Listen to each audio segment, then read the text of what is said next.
Welcome back to the Smarter Marketer podcast, brought to you by Rocket Agency. I'm your host, James Lawrence. Welcome back to the Smarter Marketer podcast. I'm here today with Jules Hall. Jules, welcome to the pod. Hi, James. Thanks for having me. I'm looking forward to today's conversation. So Jules is CEO and founder of The Hallway, which is one of Australia's most awarded independent creative agencies. Under your leadership, Jules, The Hallway has been named B&T Independent Agency of the Year, Campaign Asia Independent Agency of the Year, and many, many other accolades. Last year, you won a Cannes Lion, which I think is amazing for an Australian independent agency. Well done. And you've worked with essentially a host of household brands in your tenure with The Hallway, Google, Suncorp, ANZ, Binge. You just did the relaunch of Webjet, which kind of was quite high profile only a matter of weeks ago. In terms of the conversation, I think it'd be interesting to start just around the concept of creativity. Obviously, things have changed so much since you started the agency. I think it was in 2007, but I suspect that a lot has remained the same as well. What are you seeing out there in terms of creativity delivering an impact when I think we've all got this pressure and the specter of AI and automation and tech and things moving so quickly? Like, how do we make sure that creativity isn't lost? And what are you seeing out there in terms of the clients you're dealing with? Yeah, it's such a good question, isn't it? Because it's the default position, I think. It's quite easy to feel threatened by all the technology. I feel the opposite. And I think this is the most exciting period in the time that I've been running this business, probably in the time I've been working in the industry. And I'll explain why. Marketers, we all implicitly understand the power of creativity. For a lot of us, it's why we chose to work in this industry, and whatever guys we're doing, it's because we enjoy, we embrace, and we see how creativity can fundamentally affect people and create unexpected and superior outcomes. Where we have perhaps struggled is getting beyond the implicit understanding to be able to provide explicit evidence of how creativity works and what outcome it's going to deliver. And that's been a talking point for a long time. What's changed now is the scientific evidence we have to prove that. And that's really, I sort of say it started in 2010 when Barr and Sharp published How Brands Grow. We went to the Burnett and Field era, that we got the Ritz, and there's a whole bunch of people, and that's just scratching the surface. There's an awful lot of work. System One's done some amazing work as well on understanding the role brands play in driving commercial growth and the type of creativity that delivers what outcomes. Now, why I'm so excited at the moment is what I've personally invested a huge amount of time, and this business has spent a lot of time in over the past 2-3 years, is building that framework so we can help clients understand what the outcome is going to be in advance of investing in their brand to deliver commercial growth. So getting beyond marketing metrics, linking marketing activities to the commercial outcomes, being able to look at scenario planning and the type of content you've got to put into that investment framework. And that, for me, that joins up some critical dots that we've not had historically. I saw James Herman speak recently, and one of the slides that resonated with me was that marketers have done a very bad job in marketing. Yeah. A very simple statement, but I think really powerful. And I think we do have more devices now, and exactly as you said, how brands grow and a lot of the written work, we have better tools in the toolkit to actually articulate and communicate the value of what we do, right? We do. And I often find myself going, why are we in this position where we've marketed marketing so badly? And it's that, but I bring it back to the problem of just busyness. I think we're also busy doing what we do on a day-to-day basis. And we know all this stuff, but to carve out the brain space and really invest the time and the thinking in focusing on the stuff we need to do, the big picture, it often gets lost in that there's so much every marketer has to do all day, every day. It's very easy to become sort of quite processing, doing type of a job, which is the antithesis of what the whole industry is all about. Yeah. And it is, I think something I observe is that because a lot of the power of brand and the power of great creativity, it takes time. Let's pretend you do have those measurement devices in play. It takes time, right, for that to flow out. And I can't believe we're going to still talk about COVID in 2020, 2025, but it does feel like there has been, since that time, and now with all the instability that I think we're dealing with in the last 3 or 4 years, so much pressure around short-termism, win the month, win the quarter. And that does create this busyness and this short-termism. You need to have a foot in each camp, right? And it is the long and the short of it. Yeah, you definitely do. You definitely do. And there's a bit of misnomer in here as well. Yes, you invest in brand and it accumulates over time, but it doesn't do nothing in the short term. Yeah.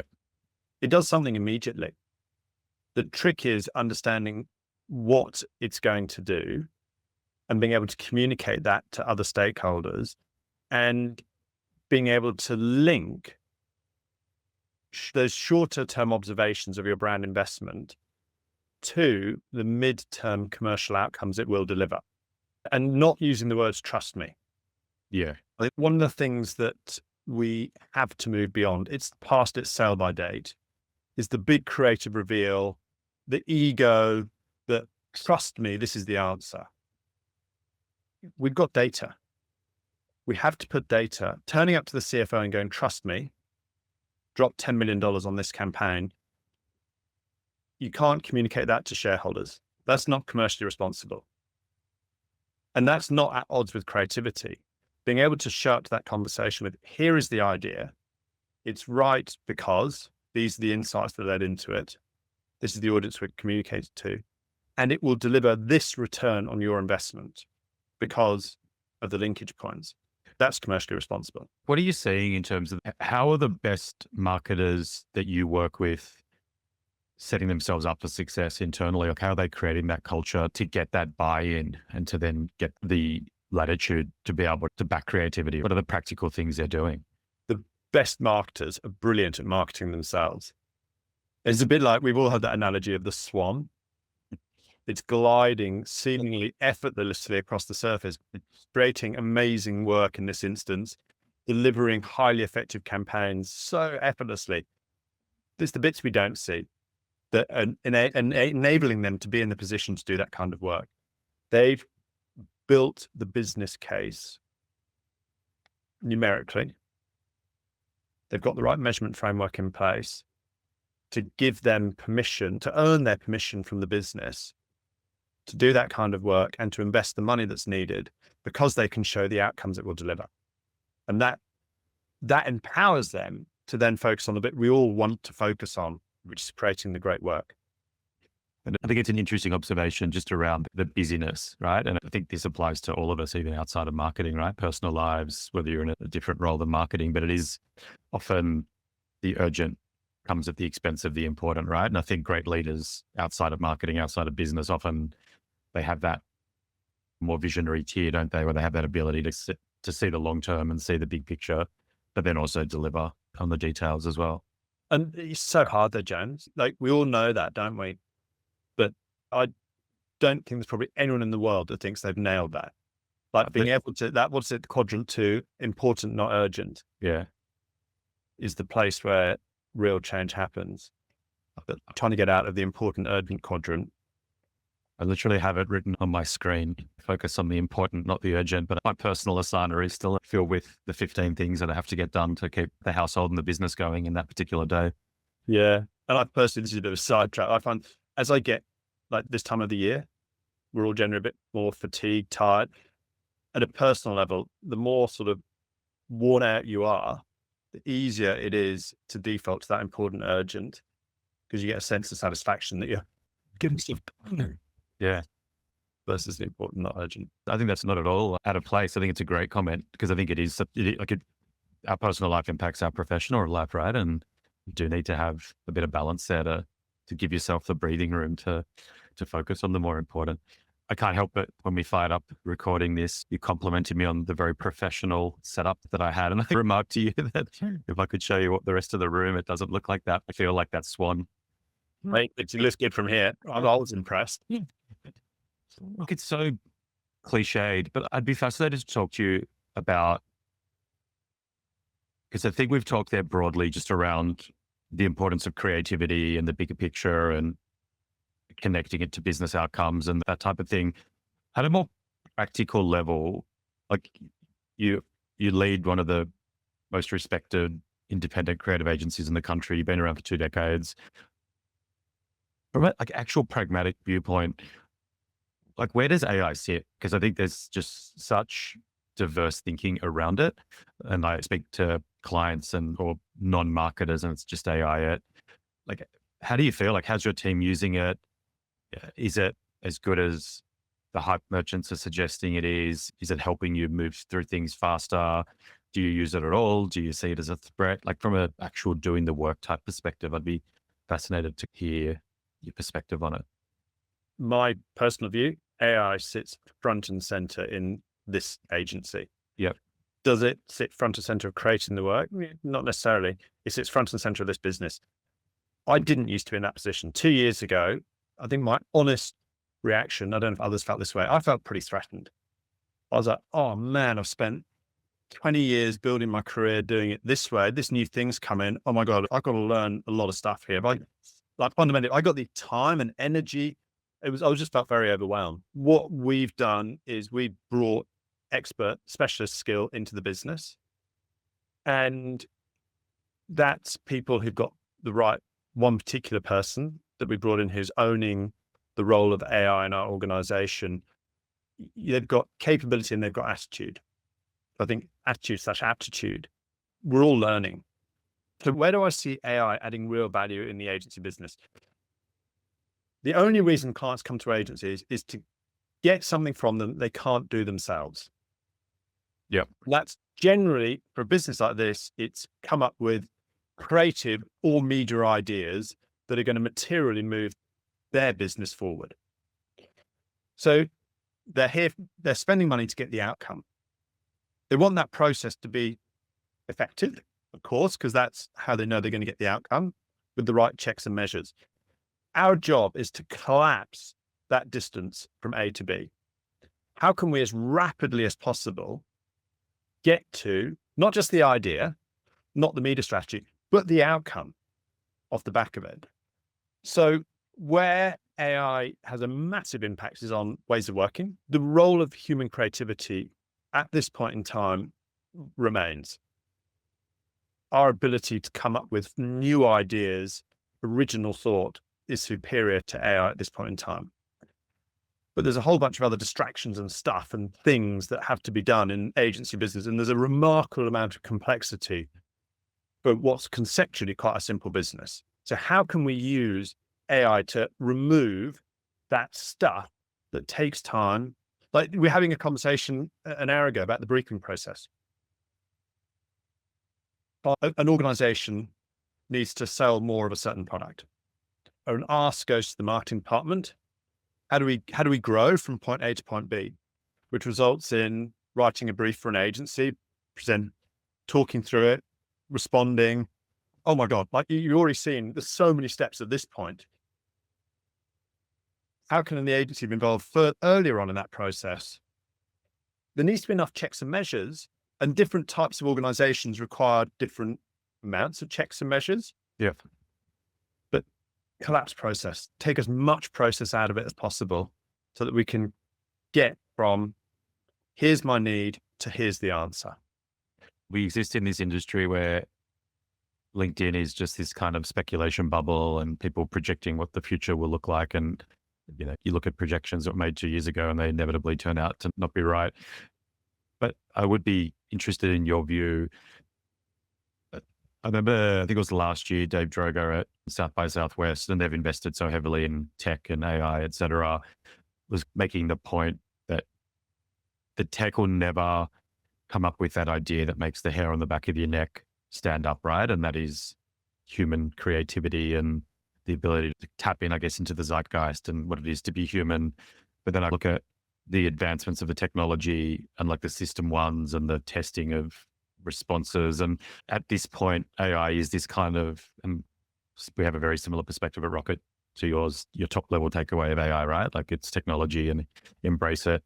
But it is the amalgam of average in many ways, right? And often great creativity zags when everyone's zigging, and it almost runs contrary to the idea that you're moving everything to the middle. Like, do you foresee a world where the technology does get to that point where it is not only coming up with the 15 ideas, but actually picking the one that will resonate? Or do you feel that's just fanciful and we'll look back in 10 years and laugh at all the kind of projections? That's what will happen to creativity. I don't know. I don't know the honest answer. I do think it's pretty amazing how quickly it's evolving. The fundamental basis of AI, as I understand it, and let me caveat that I'm not the expert of the technology that sits behind it, is that it's drawing on existing content in response to prompts that we give it. And therein, I think, lies that interesting question of original thought versus repackaged previous thoughts, which brings us to say, okay, what drives original thought, or what makes thought interesting? And what makes brands interesting is back to the cultural component. Their understanding of the cultural zeitgeist at this moment in time, how they can tell their story in a way that taps into how we as humans are feeling at that moment, or the humans it wants to connect with are feeling. And it can hold not necessarily a mirror up, but it can maybe hold a mirror up at the sort of entry level, but it can move the conversation forward at a more advanced level in a culturally relevant way. And we talk a lot about how brands can fit into culture. For me, that's about relevance. It's a brand demonstrating that it can add value to the lives of the people it wants to service or sell to. You kind of referenced this idea of the one big idea and trust me and take the leap. And I suspect that when you started the agency, the landscape at that time probably was, spend a couple of $1 million on the big beer ad and mass market and one idea and get it out there. And it does feel the landscape over the last 15, 20 years has changed so much, right? And this fragmentation and different people accessing social media in different ways and different platforms, and everything does feel so much more dispersed. How does that impact the way that you approach working with clients when you are coming up with this, this is the business problem we're trying to solve and this is a budget we have, go off and do it? Has that changed the way that you would think and approach solving that problem? We don't have those water cooler moments anymore. Not everyone tunes in to watch Channel 9 News. The landscape that marketers have to market within feels to me to be so fragmented, right? In terms of the way that you're trying to reach your market.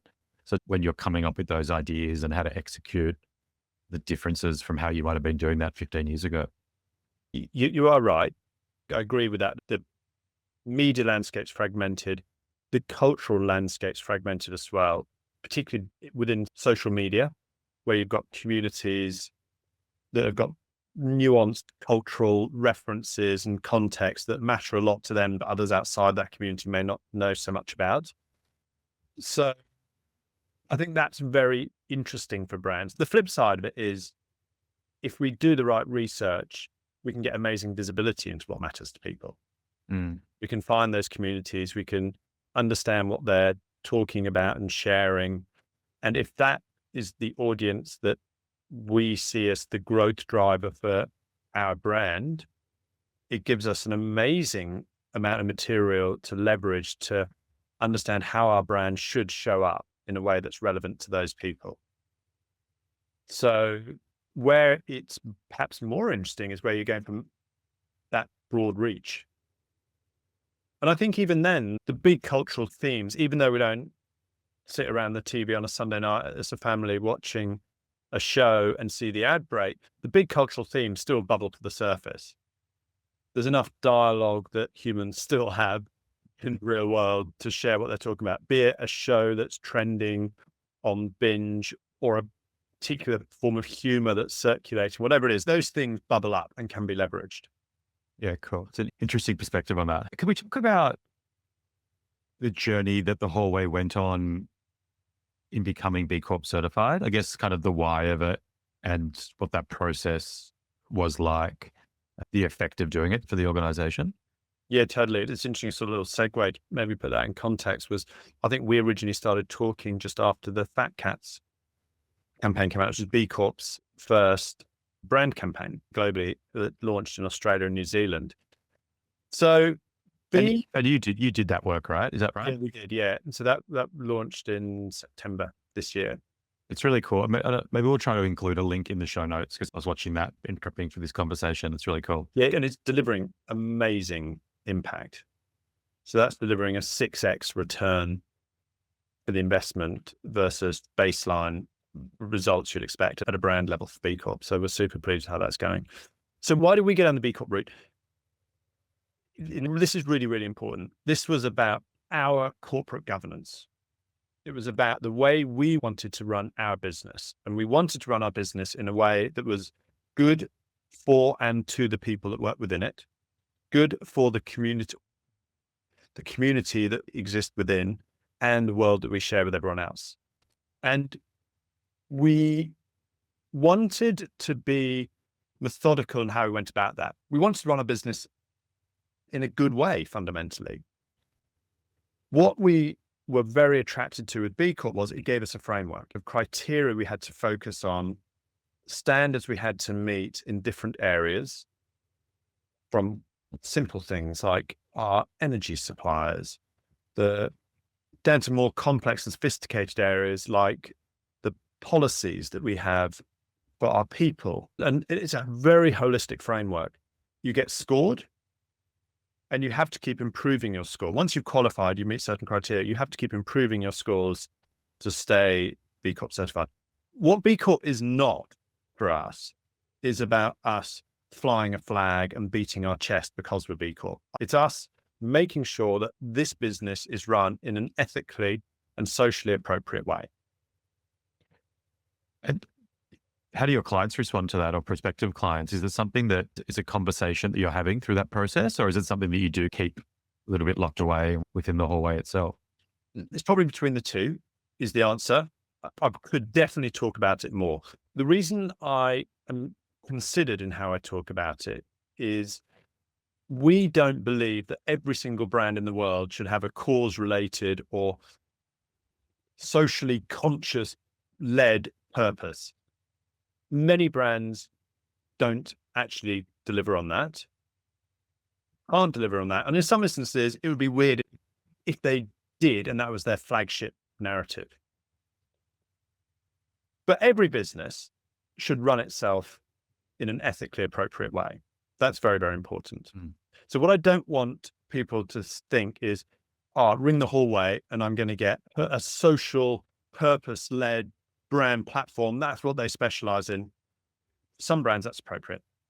Suncorp Bank, banking you can feel good about, had a whole bunch of really interesting product proof points that enabled them to legitimately play in a space that had a community and environmental lens upon it. Other brands that they don't have those proof points, it would be wrong to try and shoehorn that in. Yeah. And we don't. What it does enable us to do is a lot of big organizations, when they go through the procurement process, asking their suppliers how they're running their business and asking for evidence of the fact that they're performing to certain standards. It gives us that framework, which is very valuable. Nice. It feels it comes down to authenticity, doesn't it? Yeah, totally. Yeah. And whether it's marketing or politics, I think Australians have a quite sophisticated BS detector. And sometimes it'll go unsaid or unspoken, but I think Australians are pretty canny at knowing when someone is true to themselves or a business is true to themselves, right? And trying to be something you're not will often backfire in pretty sad ways. Yes. Yeah, totally. We touched on it earlier, just around marketing leaders and how to marketing within an organization. You work with the Marketing Academy, and it'd be just interesting as to your advice or perspective on marketers, the things that marketers should be doing to evolve their career, to get taken more seriously within their organizations. Like, what are the things you see the most effective marketers consistently doing? I think the swan analogy is a great one, but any other observations? Because you've obviously worked with many, many marketers in lots of different types of organizations. It'd be interesting to see your kind of perspective on that, or to hear your perspective on that. Yeah, that's a massive question, isn't it? I'm here for it, Jules. My brain is spinning with all the ways I could answer that. Uh, The best marketers have got amazing clarity of thought. They're very intentional.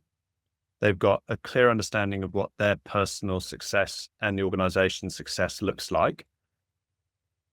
They're very considered in where they apply their effort. Certainly when you get to a leadership level, their emotional intelligence and interpersonal skills become very important. Because a leader of any organization, you can't do it all yourself. And I think that's that classic development challenge that all of us face at some point in our careers. We go from being the doer to the leader, and you've got to shift. You still need to understand the context of the people doing the doing. You've got to keep your oar in that regard, but your superpower now needs to become helping them to perform at their best. Then the other side of the ledger is stakeholder management. Let's call it stakeholder. That sounds such a boring description, but let's call it stakeholder management. You've got lots of different stakeholders in organizations. You've got product experts, you've got financial experts, you've got sales experts, and they're all experts. They all know how to do your job better than you do. And they're not generally shy of telling you what you should be doing. And I do think that marketers suffer from that more than any other function in a business. Not many people are telling finance how to do their job. It's always everyone telling marketers how to do their job, right? That's right. That's right. And so one of the most important skills is being able to use evidence efficiently and effectively. Evidence to substantiate why you're going to do something, and evidence to demonstrate the outcome you delivered once you've completed something. And to do that is being concise with that evidence.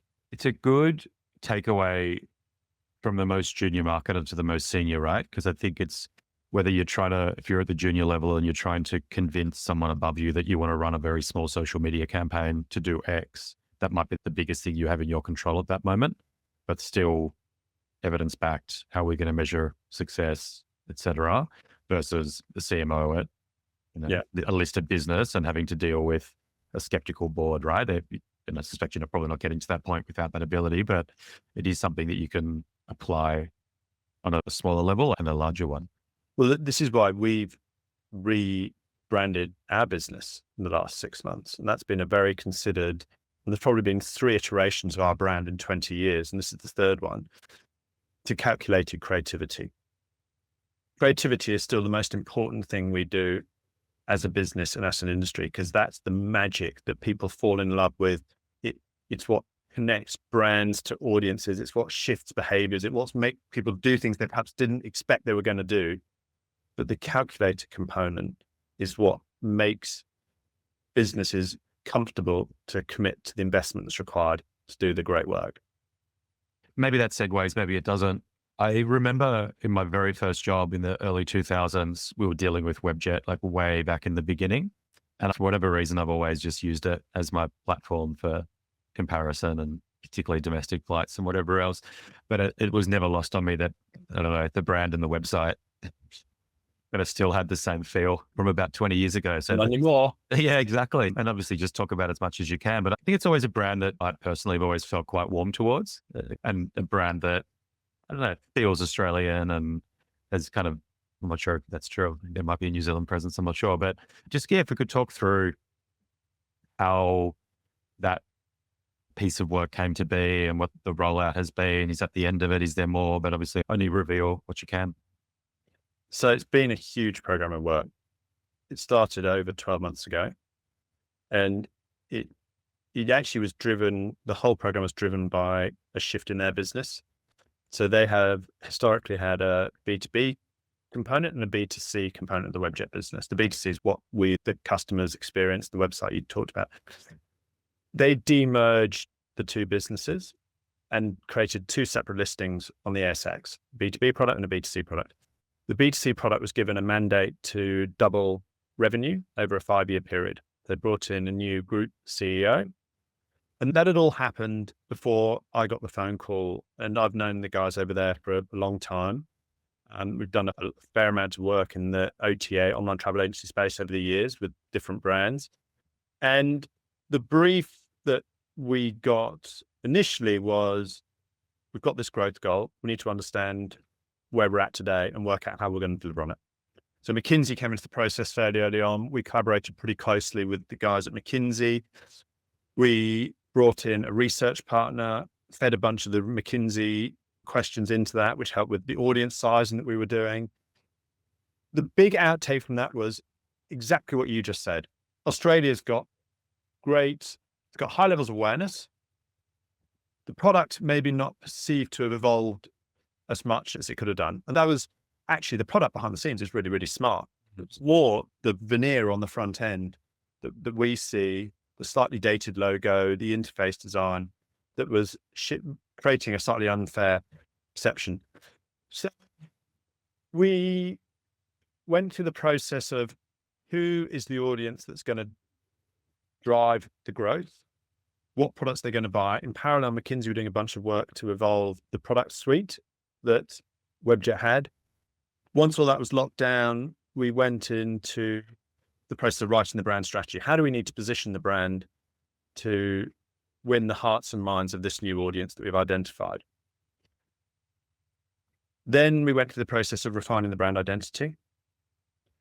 Then the question was like, well, how much are we going to spend on media to get there? So then we went to a really interesting process of communication strategy with a broad umbrella, but really detailed investment modeling. What do we need to spend through what channels to get what outcomes with different audiences? What are the roles of the different products in that? That then fed into the buying agency, which is Nunn, who actually bought the media.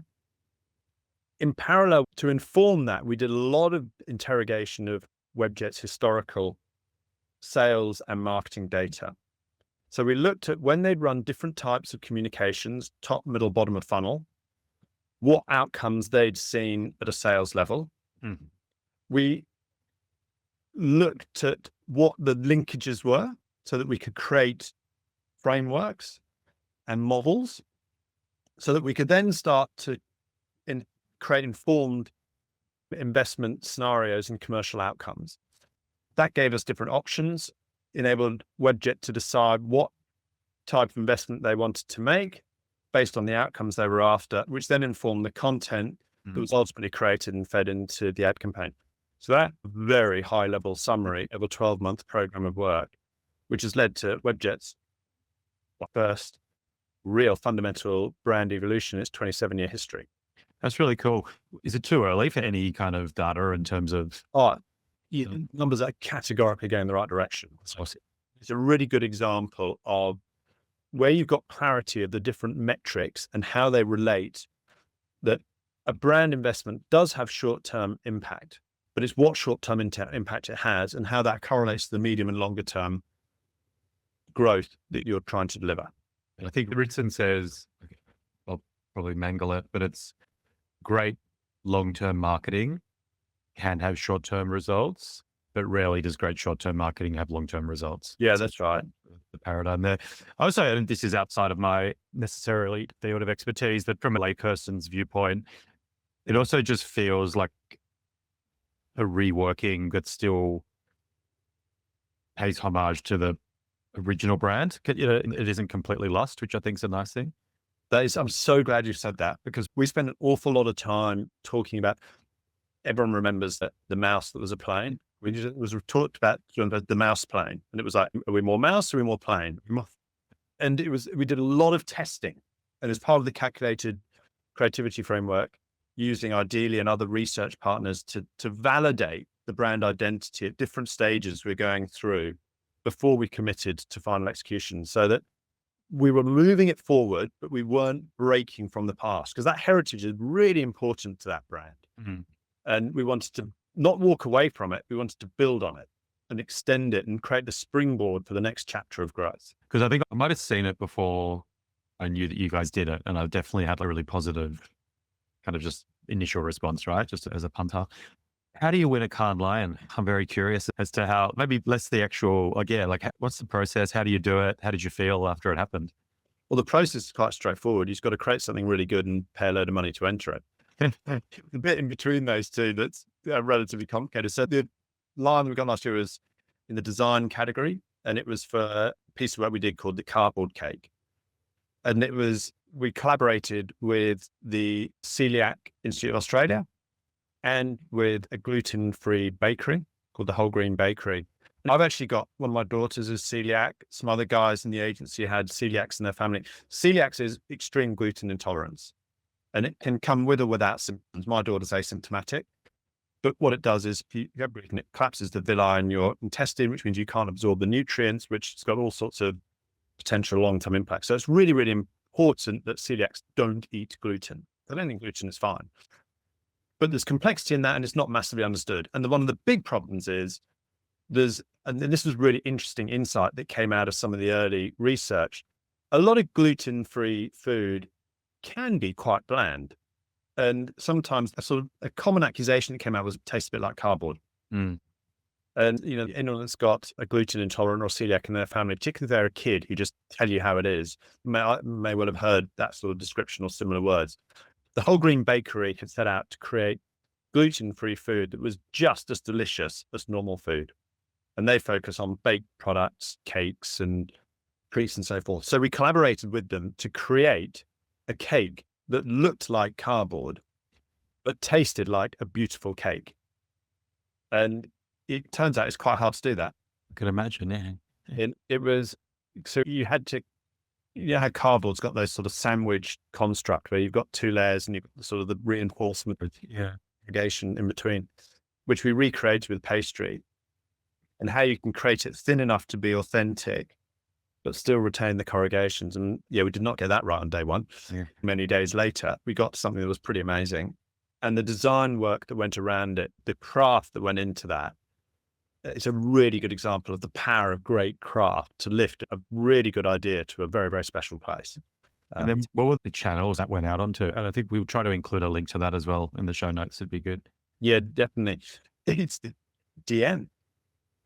Because there was a tiny budget that we had to actually get it out there. So what we did was we actually created cardboard boxes with the cardboard cake in it, which we sent to key influencers, media personalities, and leveraged their networks to get the endorsement that gluten-free food, when done, when created in the right way, can be really magical treats. It's pretty cool. It's a really, the award really rewarding creativity, right? An idea.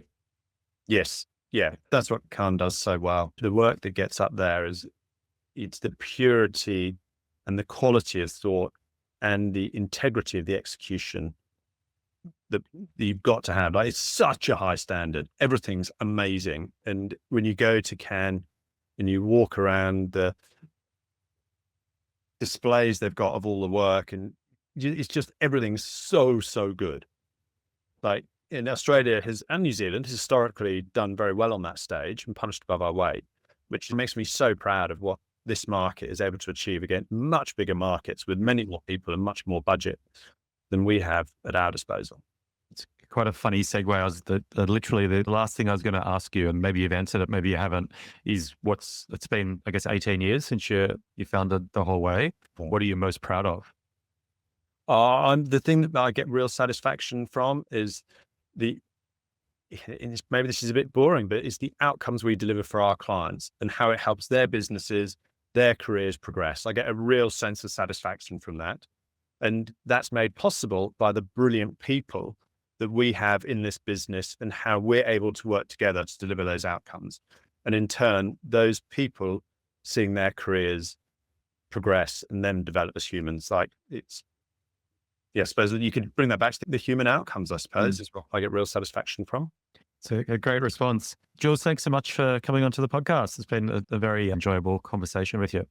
Great. Really appreciate it, James. Really good to chat. Thanks, mate.